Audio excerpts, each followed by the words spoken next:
I, 32, female, am a mom to a wonderful little boy. Francis, 1, male. A few weeks ago, we celebrated his first birthday, a day I had been excited about since he was born. But instead of celebrating as a family, my husband, Pete, 33, male, chose to skip it entirely. Pete and I had been working on plans for Francis's first birthday for months. We did not want anything over the top, just a cozy family get-together, a cute smash cake for Francis, and some adorable photos to remember the day. For me, first birthdays hold a lot of significance. They are not just about marking a kid's first year. They are also a way to celebrate all the growth, hurdles, and love that come with being a parent during that first year. When Pete's high school sweetheart, Harriet, 33, female, sent us an invitation to her wedding, I did not think much of it. Pete had always been open about his past relationship with Harriet, and while I occasionally felt a pang of insecurity over their friendship, I trusted Pete enough to let it go. The issue arose when the wedding date turned out to be the same day as Francis's birthday. I immediately assumed Pete would prioritize our son's milestone over a wedding. It was not even a question in my mind. But when I brought it up, Pete's response completely blindsided me. He told me, quite matter-of-factly, that he would be attending Harriet's wedding and that I should understand because weddings are once-in-a-lifetime events, whereas birthdays happen every year. I was stunned.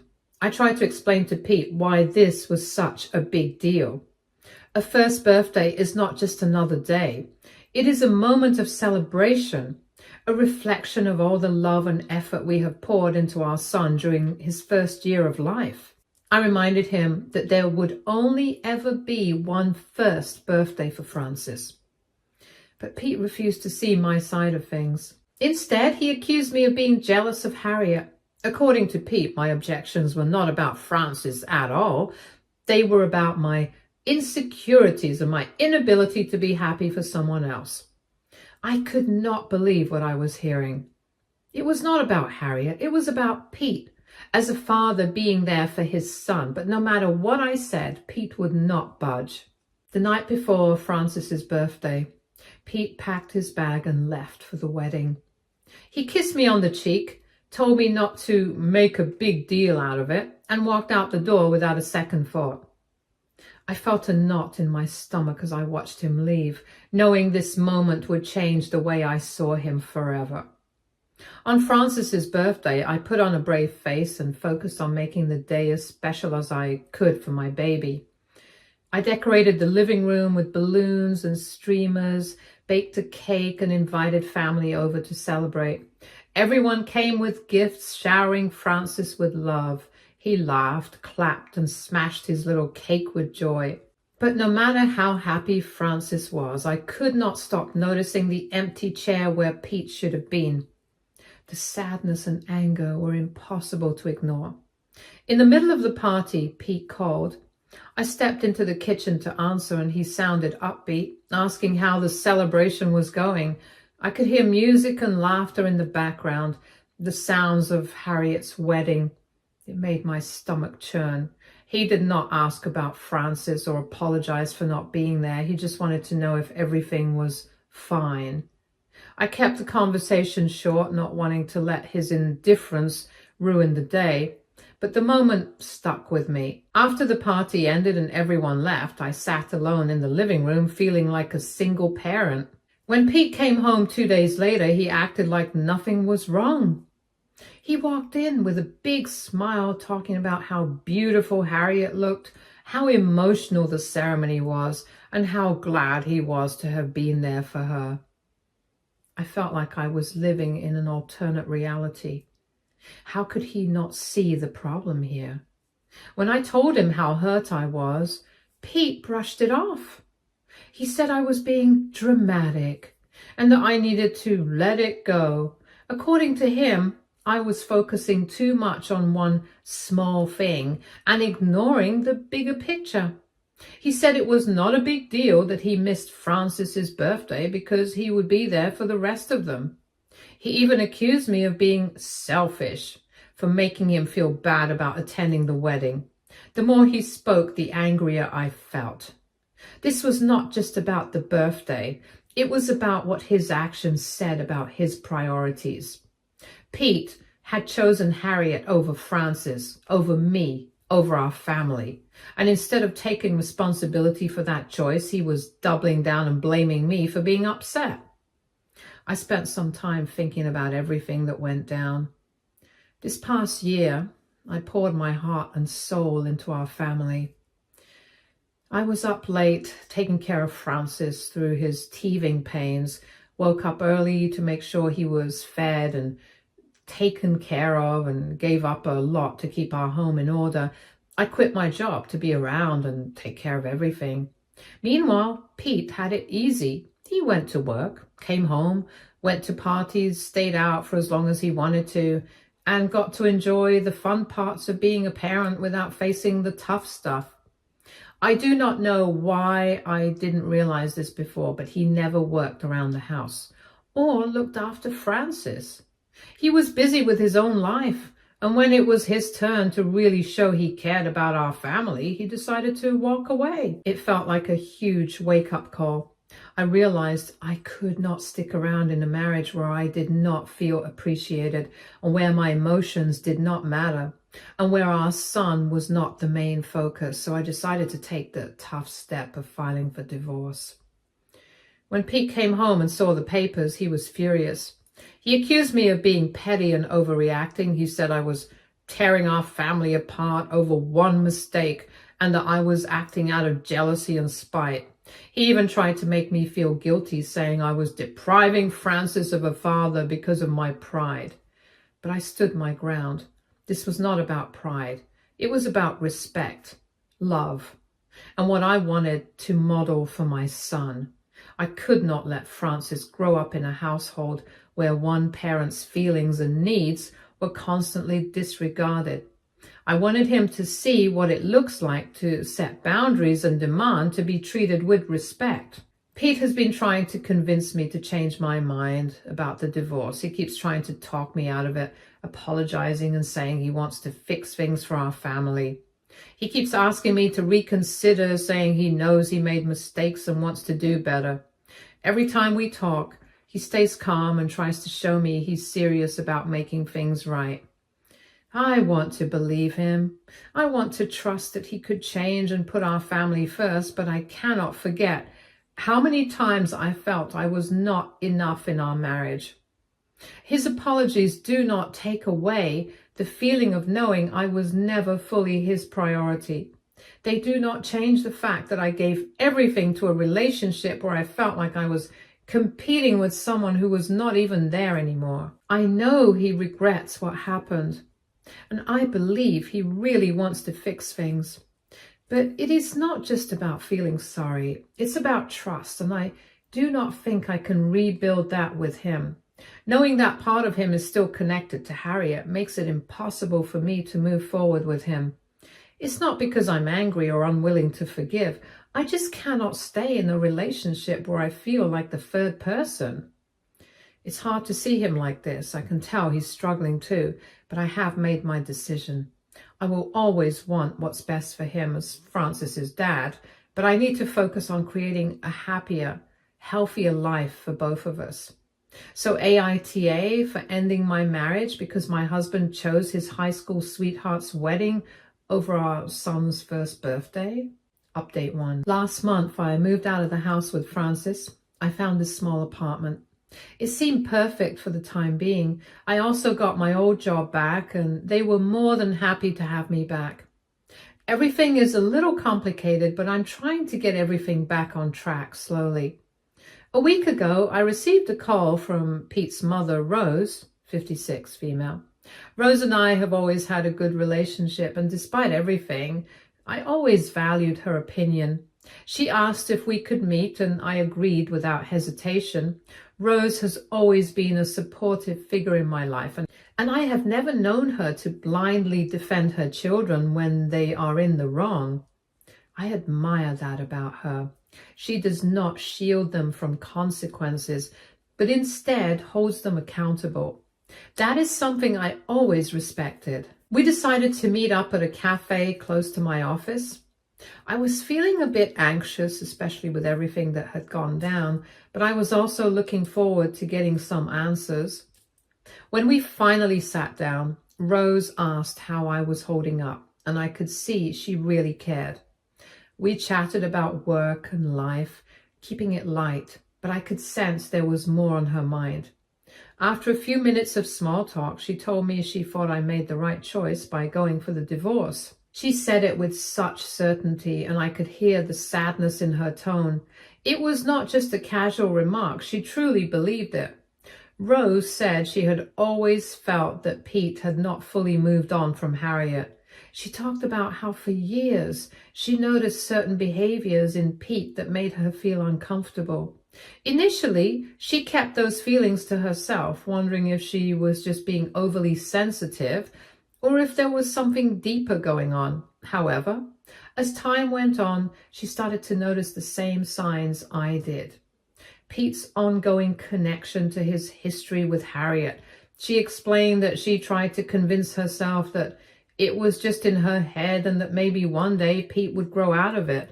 But when he skipped Francis's first birthday for Harriet's wedding, Rose realized the truth. She said she could no longer deny it. The fact that Pete had chosen Harriet over his own son's milestone was a clear sign that he was still emotionally invested in her.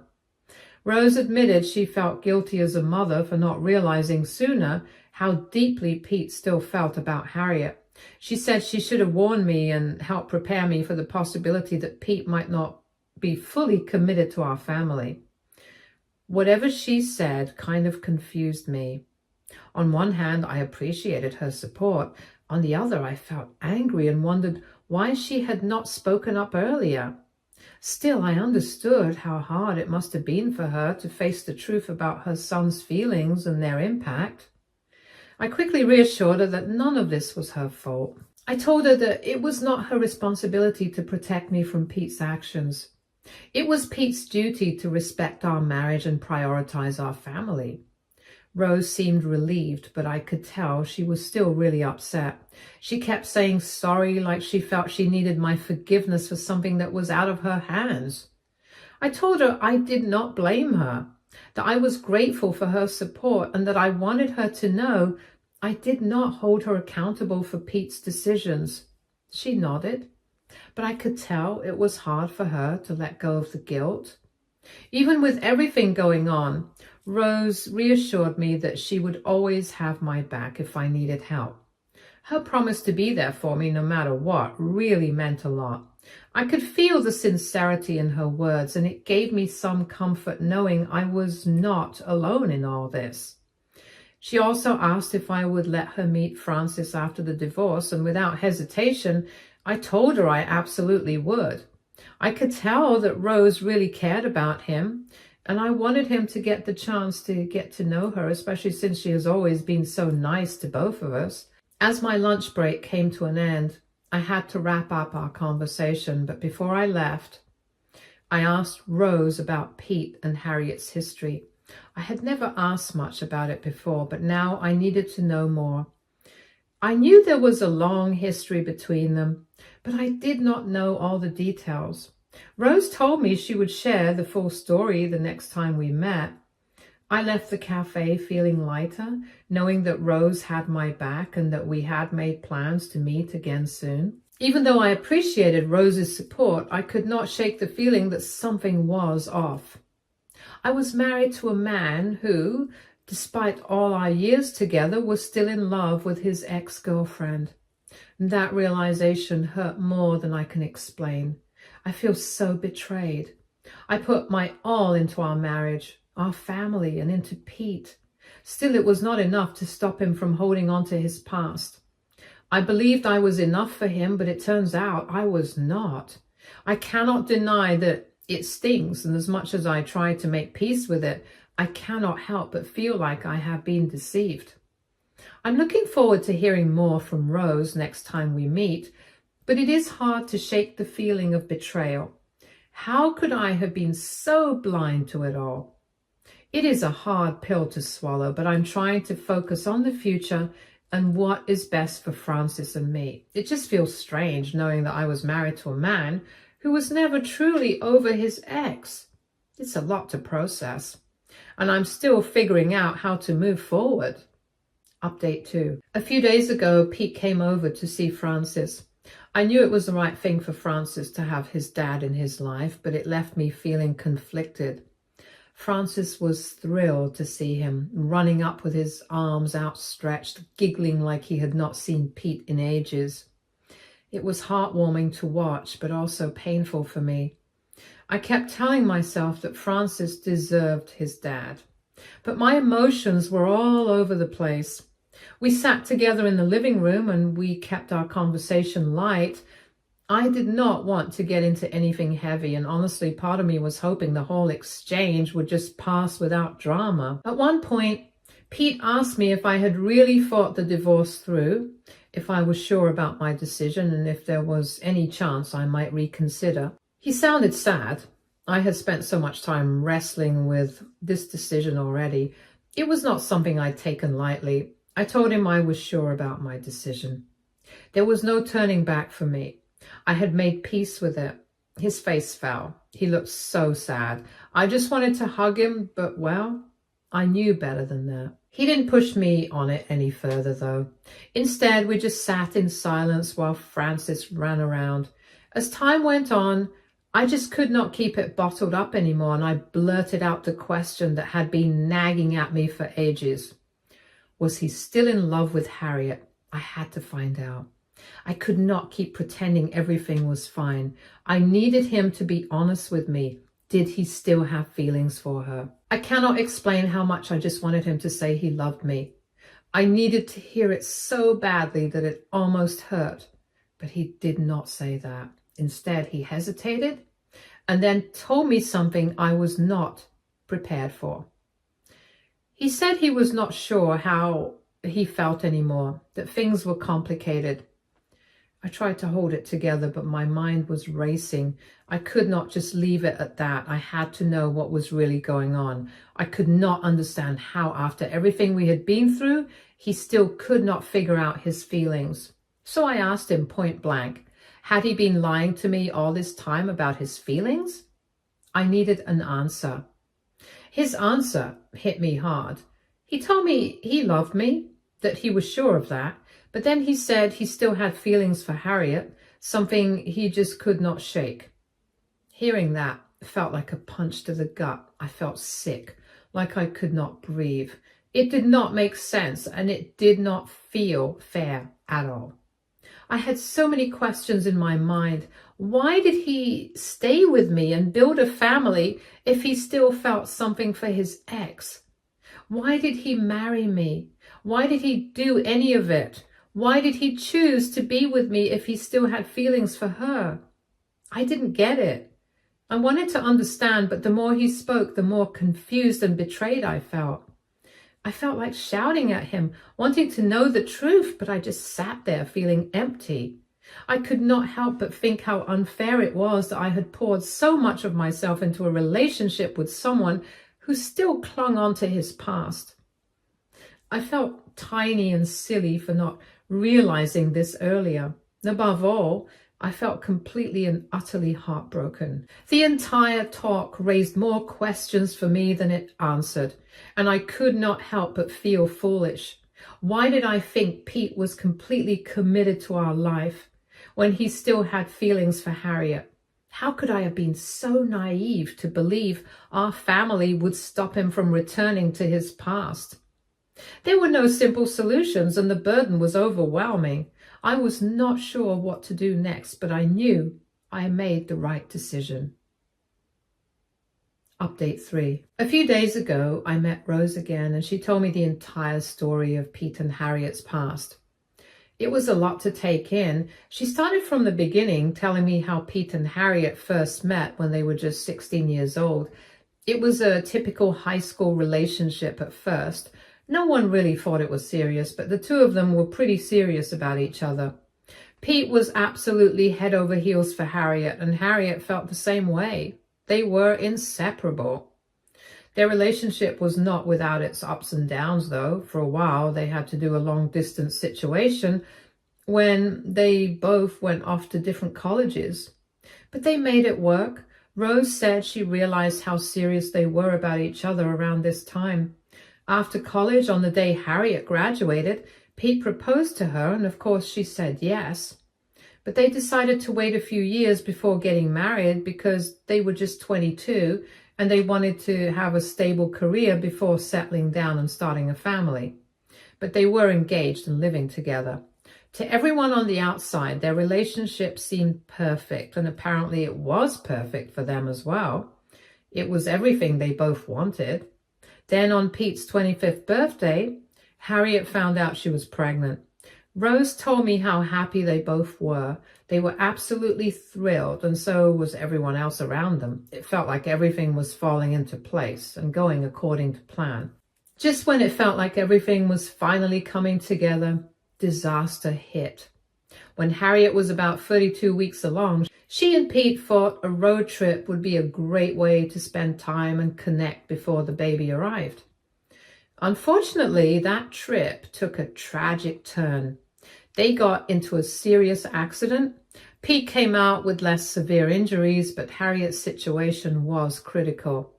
She was quickly taken to the hospital where the medical team did everything possible to save her and the baby. And sadly, despite their efforts, they could not save the fetus. It was heartbreaking. Everything they had dreamt of seemed to have disappeared in a matter of hours. Harriet spent months in the hospital recovering from the accident.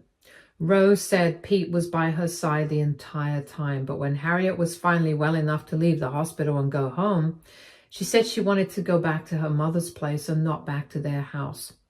Harriet could not stand to be in the house anymore because it reminded her too much of the fact that they lost the baby, so she moved out. This is when everything began to fall apart. Pete was heartbroken. He was still grieving the loss of their child, and now he was losing Harriet as well. Harriet began to distance herself from him. She did not want him to visit. She did not want to talk to him. For Pete, it felt like everything he loved was slipping through his fingers, and he did not know how to stop it. Then one day, Harriet called him.